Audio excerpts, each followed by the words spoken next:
Audio Jungle.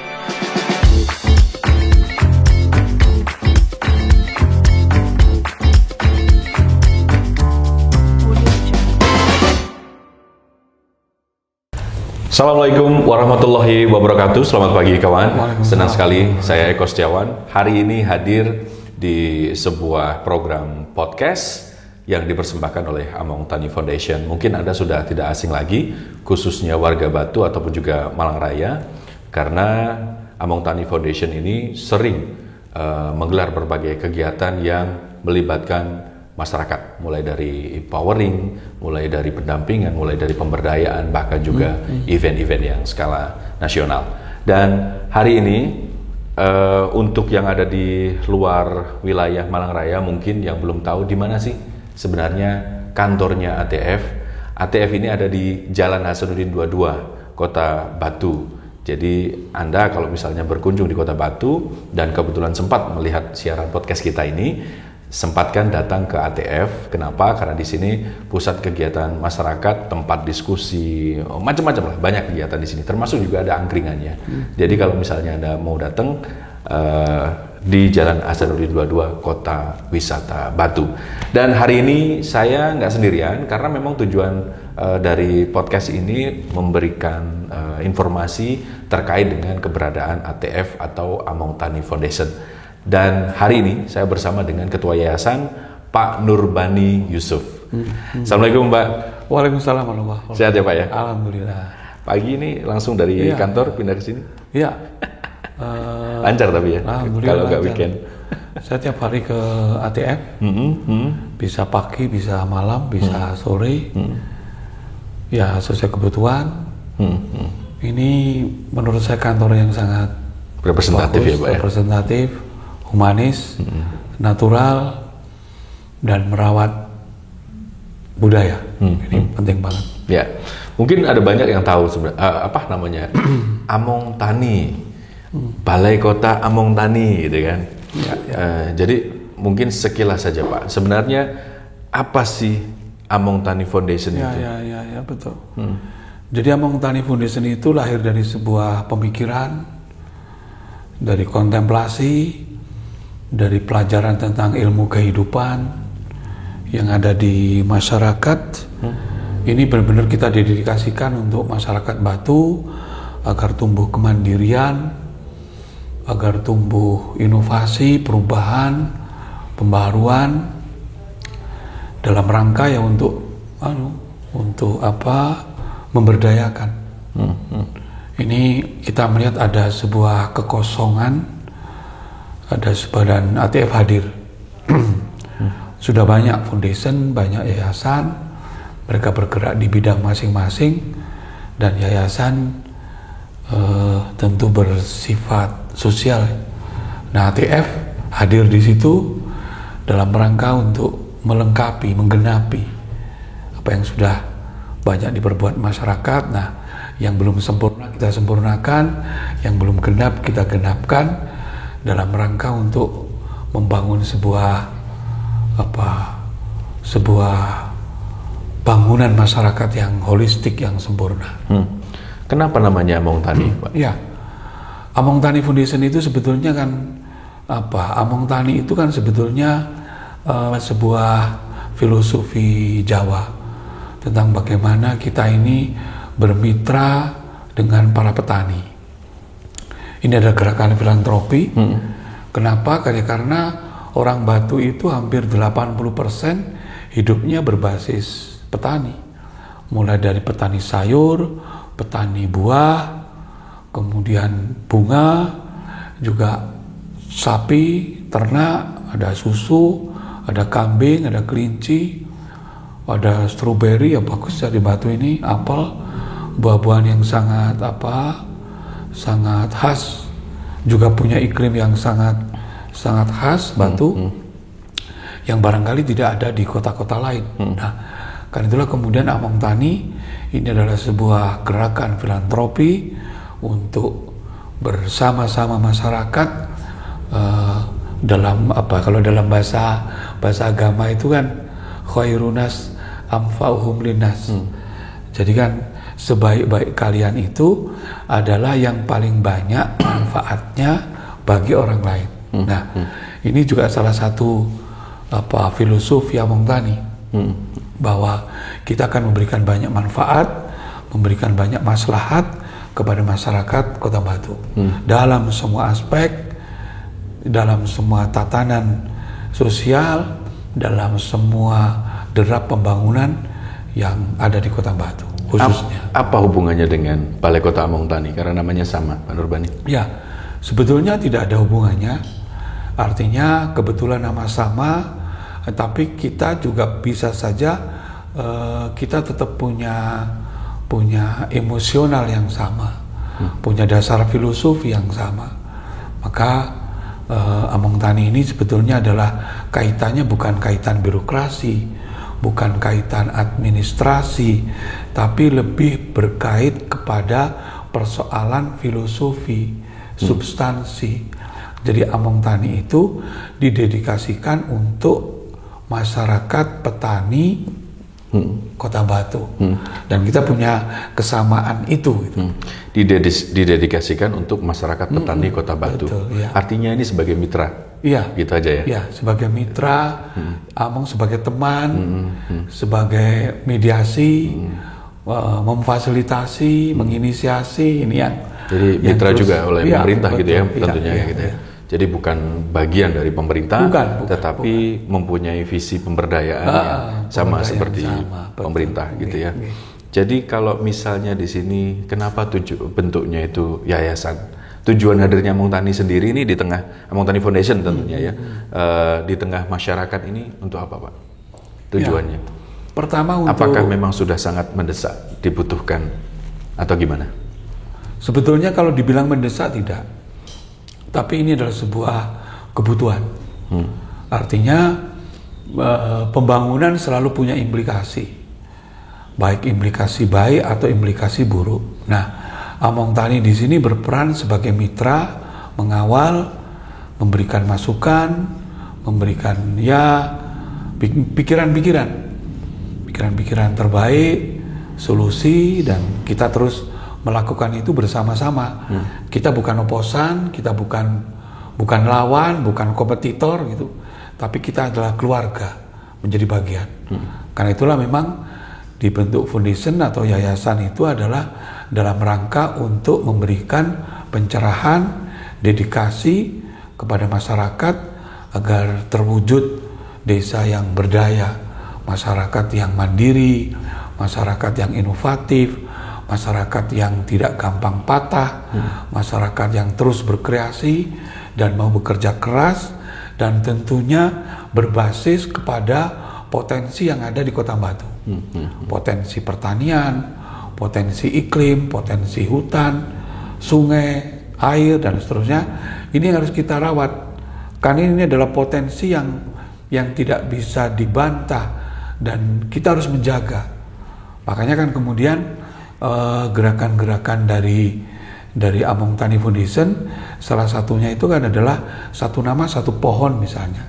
Ini adalah ikhtiar upaya agar menjaga hutan-hutan di Kota Batu tetap lestari, kemudian sumber daya air juga tetap terjaga, iklim juga tetap terjaga.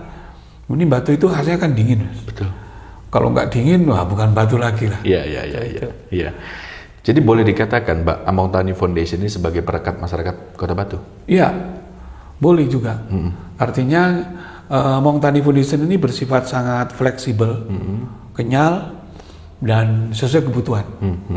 Kita tidak terkotak lah ya. Tidak terkotak-kotak, kita tidak membedakan ras, agama, tapi kita membawa kebinekaan, merawat komprehensivitas agar terbentuk masyarakat yang beradab secara holistik gitu. Jadi tadi tujuannya kita sudah dengarkan sama-sama. Kira-kira apa saja yang sudah dilakukan atau yang sudah digagas Among Tani Foundation untuk mewujudkan tujuan-tujuan yang disampaikan tadi, Pak Nurbani? Kita ada banyak program, banyak kegiatan. Ada yang bersifat fisik, ada yang bersifat non fisik gitu ya. Artinya kalau fisik ya berupa kegiatan-kegiatan yang bisa dilihat, bisa diukur, bisa divalidasi, bisa diverifikasi. Misalnya ada satu nama, satu pohon, ada Jumat Berkah, ada pencerahan terhadap bahaya narkoba, bahaya rentenir, kemudian mengedukasi masyarakat, membentuk koperasi dan banyak hal. Ini yang bisa kita lakukan, bisa bulanan, bisa mingguan. Nah, tapi ada juga yang tidak kalah pentingnya adalah memberikan pencerahan. Ini yang tidak bisa diukur, yang tidak bisa divalidasi. Tapi ini adalah sebuah gerakan filantropi berupa bentuk penyadaran kepada masyarakat. Pertama, mereka bisa mengenal dirinya, menyapa pada jati dirinya, kemudian mengenal perannya di masyarakat sekitar seperti apa, sehingga ketika dia bermasyarakat, ketika dia bertani, melakukan kewajiban-kewajiban kehidupan sosial sehari-hari itu tidak merusak, tapi justru berkontribusi positif terhadap pembangunan. Nah, ini memang kita gagas bersama-sama dengan seluruh komponen masyarakat di Kota Batu, baik pemerintah, juga foundation yang lain. Kita akan terus bekerja sama, kita tidak berdiri sendiri, karena untuk membangun Kota Batu, membangun peradaban, membangun kota, membangun negara, tidak bisa dilakukan sendirian, tapi harus bersama-sama. Tadi banyak sekali program dan juga gagasan yang sudah disampaikan Pak Nurbani. Apa kira-kira keunggulan dari masing-masing program itu? Ya, kita tidak pernah menganggap ini program unggul dan tidak unggul ya. Program kita itu pertama kita tidak berdasar keinginan, tapi berdasar kebutuhan. Maka unggul dan tidaknya itu akan terlihat pada sejauh mana program yang kita lakukan itu memberikan efek positif kepada masyarakat. Jadi bisa saja efektif di sini tapi tidak di sini.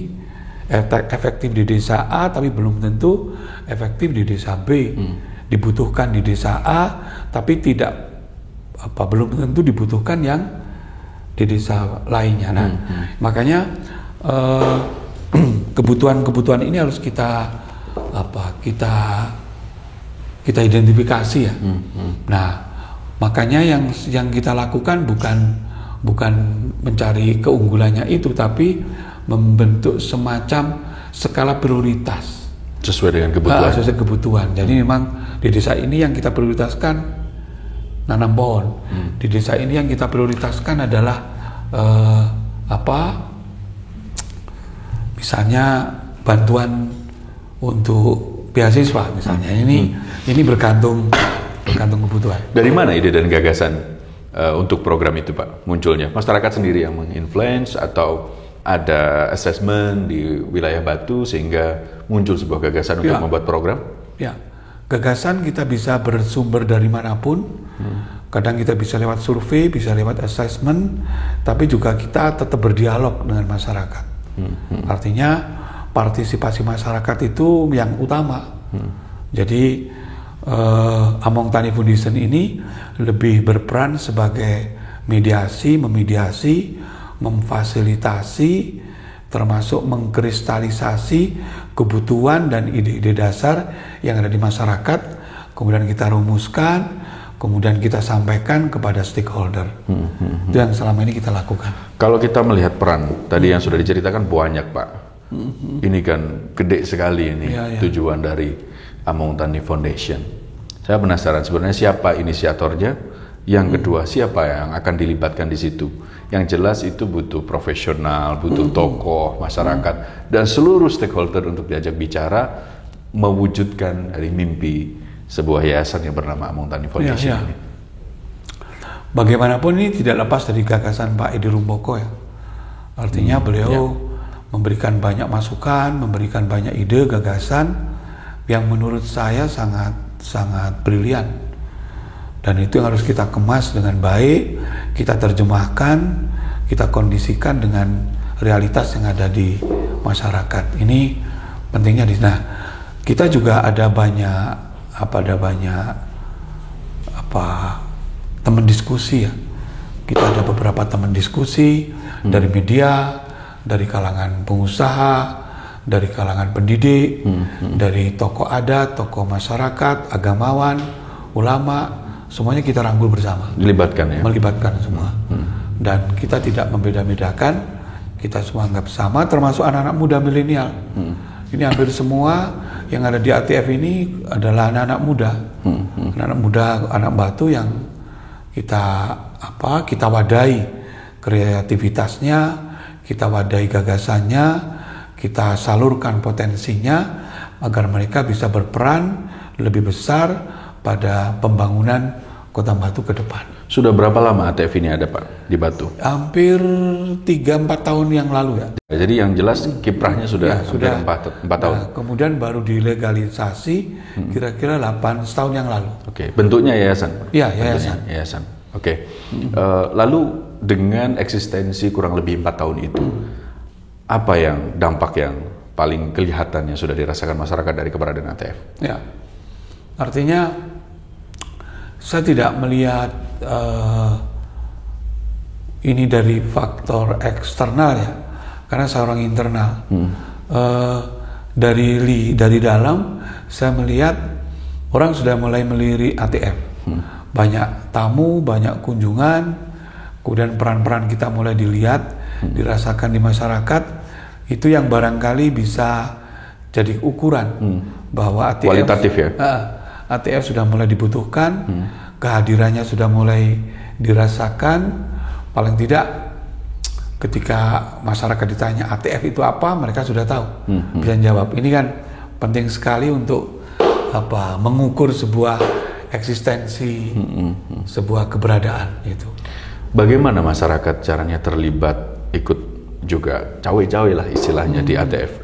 Apakah ini harus masuk ke pengurusan, ataukah mereka ya bebas saja gitu untuk ini terbuka untuk umum? Ya, ini terbuka untuk umum. Kantor kita terbuka untuk umum 24 jam. Silakan berdiskusi, silakan mengadakan meeting di sini, silakan berkegiatan apapun, pameran melukis, boleh semuanya boleh. Artinya segala aktivitas yang ada di Kota Batu silakan, mulai dari anak muda, pemuda, ormas, kelompok masyarakat, ibu-ibu silakan. Kita terbuka, welcome. Bisa dimanfaatkan ya? Bisa dimanfaatkan. Dan insya Allah kita bisa bantu tenaga, pikiran, tempat. Insya Allah kita bisa melakukan itu. Apakah itu berbayar atau gratis? Enggak, kita tidak berbayar, gratis semua. Ya tentunya sesuai kemampuan kita kan. Tapi insya Allah kita gratis semua. Ya ada anak-anak yang jualan nasi, jualan minuman, nanti kan sebuah media tuh ini, media berkreasi. Ini kan bentuknya yayasan apa ya, filantropi. Dari mana Pak anggaran untuk operasional ATF?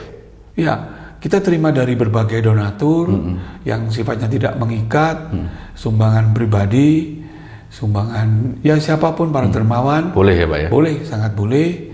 Kita bisa melakukan itu dan insya Allah kita pertanggungjawabkan secara akuntabel dan kita insya Allah kita lebih efisien, efektif dalam penggunaan anggaran, insya Allah bisa dipertanggungjawabkan. Jadi tadi ada perkat, ada fungsi mediasi, ada fungsi pemberdayaan. Kalau masyarakat misalnya punya problem, bisa nggak mengadu ke ATF? Iya, selama ini yang sudah dilakukan banyak. Banyak ya? Apa misalnya? Iya, misalnya ibu-ibu yang kesulitan bayar SPP, terus ibu-ibu yang sakit, yang tidak bisa beli obat, macam-macam. Ada keluhan tentang yang tertawan hutang rentenir, macam-macam. Artinya problem besar itu kita terima, kita soundingkan, kita memediasi dengan stakeholder. Sudah kita lakukan. Dan bagaimana hasilnya Pak? Alhamdulillah beberapa hal sudah berhasil. Misalnya kemarin ibu-ibu yang ibu bapak yang terjerat rentenir, kita usahakan untuk peminjaman lunak di Bank Jatim misalnya, atau itu bisa dan sudah banyak terrealisasi. Oh, ini berarti ada datanya ya Pak ya? Iya. Yang sudah misalnya ada problem masuk, Iya, ada, solusinya ada. bagaimana? Insya Allah gitu ya. ada. Itu dari berbagai sektor ya Pak? Iya, dari berbagai sektor, termasuk kemarin sektor pertanian. Misalnya para petani kesulitan memasarkan produknya, nah itu kita coba. Ada lagi petani apel kemarin yang bagaimana agar mengangkat apel agar lebih bernilai, harganya lebih terkonsolidasi, tidak terkoreksi terus. Nah misalnya itu kita ada, juga budaya ada, banyak hal, banyak hal. Jadi luar biasa ya ATF ini ya. Ya atas dukungan semua masyarakat Kota Batu, doa semuanya, insya Allah kami akan melakukan kebaikan ini dengan ketulusan. Kami tidak punya agenda apapun, kami hanya ingin berbuat baik. Filantropi kan sebenarnya berbuat baik, berbuat banyak kepada masyarakat, berguna agar masyarakat kembali itu tadi berdaya, mengenal dirinya, mengenal lingkungannya. Habis itu kemudian dia bisa melakukan kegiatan-kegiatan yang lebih efisien, efektif sesuai dengan kondisinya. Ada nggak target jangka pendek dan juga jangka panjang yang ingin itu sebuah pencapaian dari sebuah Yayasan Among Tani Foundation ini? Ya. Jangka pendeknya apa kira-kira Jangka dalam waktu pendeknya dekat ini? paling tidak kita, karena ini bagaimanapun ATF ini adalah dalam tanda petik ya pemain baru. Sebagai sebuah foundation, ATF adalah pemain baru. Kita hadir di Kota Batu dengan berbagai macam ciri kekhasannya. Nah, yang kedua, capaian kita adalah kita tidak bisa mengukur secara fisik, tapi capaian-capaian ini tentu harus kita ukur secara kualitatif, normatif. Jadi paling tidak itu ada semacam perubahan pemikiran, perubahan paradigma, kemudian nanti akan berimplikasi kepada perubahan perilaku. Misalnya bagaimana agar petani yang ramah lingkungan, agar pedagang-pedagang tidak egois, tidak hanya mencari untung sendiri, tapi juga mau membantu. Nah, ini kan ATF ini juga mengedukasi agar masyarakat juga mau membantu, mau memberi, bukan hanya meminta, bukan hanya menagih, tapi juga memberikan kontribusi kepada lingkungannya, kepada masyarakatnya. Ini yang target-target kita itu. Jadi kalau misalnya ada pemberdayaan, pelatihan, pendampingan itu dilibatkan juga dari pihak luar ya, profesional itu. Ya, selalu kita Apakah berdiskusi. itu bentuknya relawan, sukarela atau Iya, bagaimana? Relawan. Hampir semuanya kita relawan. Makanya ATF ini disebut relawan, karena ini foundation. Relawan satu nama satu pohon, macam-macam. Ada banyak relawan-relawan yang kita terbuka, welcome. Yang penting untuk masyarakat. Oke Pak Nurbani, ada nggak Pak kira-kira jangka panjang berapa lama itu kira-kira lalu target dan capaian itu terwujud seperti tadi, merubah karakter, merubah mindset yang mulanya tradisional, yang tidak peduli dari lingkungan, tiba-tiba ini berubah perilakunya. Itu kira-kira ada nggak target jangka panjang dan strateginya akan bagaimana? Ya, target jangka panjang kita punya ya, insya Allah beberapa hal sudah kita terus diskusikan. Bisa disebutkan Pak apa itu? Salah satunya ya secara normatif dibentuk masyarakat yang berdaya.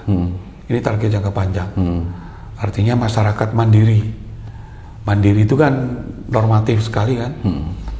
Mandiri ekonominya, mandiri pekerjaannya, mandiri pemikirannya, termasuk mandiri mengambil keputusan. Ini memang harus kita rumuskan bersama-sama, dan ini pekerjaan-pekerjaan yang butuh kerja keras dan tidak bisa diukur dalam waktu yang pendek ya. Nah, tapi kita terus upayakan itu. Kita terus upayakan untuk itu. Masyarakat berdaya. Iya, ini itu. Kalau jangka pendeknya, insya Allah kita sudah banyak yang sudah kita bagaimana mengenalkan kepada masyarakat untuk supaya lebih dekat dengan ATF, mengingat mimpinya itu begitu besar, tujuannya itu sangat mulia gitu. Sayang kalau ini informasinya tidak tersampaikan dengan masyarakat yang baik. Bentuk sosialisasi dari kepada ATF ini Pak. Ini salah satunya kita hari ini Podcast ini ya. Ini kan juga salah satu bentuk bagaimana memediasi, mempublikasi. Kita kerjasama dengan media, dengan baik cetak, online, atau media visual lainnya. Kita juga hadir di komunitas apapun, komunitas seni, komunitas pertanian, komunitas peternak, komunitas koperasi, komunitas profesi. Kita terus berdialog, berdiskusi, dan termasuk stakeholder struktur birokrasi pemerintahan, mulai dari kota sampai desa RT, terus kita upayakan. Ya, jujur tenaga kita terbatas, pikiran kita terbatas, dana kita terbatas. Tapi insya Allah kita akan terus bekerja keras. Saya melihat bahwa untuk merubah itu kan tidak harus dimulai dari yang besar. Ya. Tapi dimulai dari yang kecil dulu. Nah, kecil itu yang penting menginspirasi. Ya. Nah, saya pikir dari sisi itu ATF ini cukup banyak menginspirasi. Ya. Satu nama satu pohon misalnya, Ya. sangat inspiratif. Betul. Dan kebetulan kami juga terlibat di event Satu Nama Satu Pohon dan rangkaian event yang digagas Among Tani Foundation. Arema Media Group ini kan sangat support gitu ya. Betul. Oke, Pak, mungkin yang terakhir sebelum kita tutup podcast kita hari ini, gitu ya.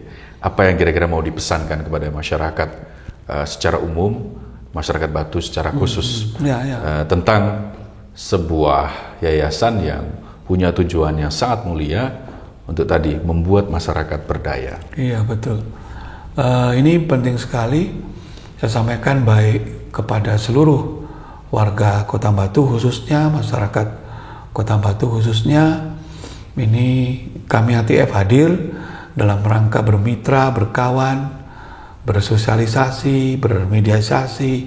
Kami siap memberikan menampung, merawat, menjaga, menyampaikan, mengkomunikasikan berbagai persoalan. Karena Among Tani Foundation ini bersifat sangat terbuka. Jujur kami welcome dengan berbagai macam program. Silakan hadir, silakan berdiskusi dengan kami, atau kami yang sudah lagi, insya Allah kami akan terus saling fleksibel. Baik, gitu. Pak Nurbani, semoga tujuan-tujuan ATF ini bisa terlaksana, lancar gitu semuanya. Dan ini doa dari masyarakat Kota Batu dan seluruhnya, kami minta ini sangat penting. Betul. Kita saling mendoakan dalam kebaikan agar gagasan yang baik, niat yang baik ini bisa tercapai, sehingga tercapai sebuah kemaslahatan, kemanfaatan bagi banyak orang. Ya, tentunya lelah dari teman-teman ATF bisa menjadi lelah, sehingga bisa menjadi ridho bagi semua gitu ya. Terima kasih Pak Nurbani sudah sharing. Pak Nurbani luar biasa. Tentu informasi ini akan sangat bermanfaat bagi masyarakat yang mungkin di luar masih belum tahu sebenarnya seperti apa sih ATF dan maksud serta tujuan atau goal besar dibangunnya ATF ini. Sehat Pak Nurbani? Alhamdulillah. Lancar ya. Terima kasih sekali lagi Pak. Nanti kita akan ketemu di diskusi-diskusi atau topik-topik pembicaraan yang lain Pak. Assalamualaikum. Waalaikumsalam warahmatullahi wabarakatuh. Nah, tuntas sudah kebersamaan kita di program podcast kali ini bersama dengan Bapak Nurbani Yusuf. Beliau adalah Ketua Yayasan dari Among Tani Foundation. Dan juga saya tidak perlu ada kesimpulan, yang dijelaskan dari Pak Nurbani tadi cukup jelas. Kalaupun Anda masyarakat umum pada umumnya atau khusus masyarakat Batu yang ingin tanya detail tentang Among Tani, pintu terbuka lebar 24 jam, termasuk yang ingin memanfaatkan fasilitas di ATF, silahkan, tadi sudah diundang gitu ya. Tempatnya di mana? Tempatnya di Jalan Hasanuddin 22, Kota Wisata Batu. Saya Eko Setiawan juga pamit. Terima kasih kebersamaan Anda. Assalamualaikum warahmatullahi wabarakatuh. Waalaikumsalam warahmatullahi wabarakatuh.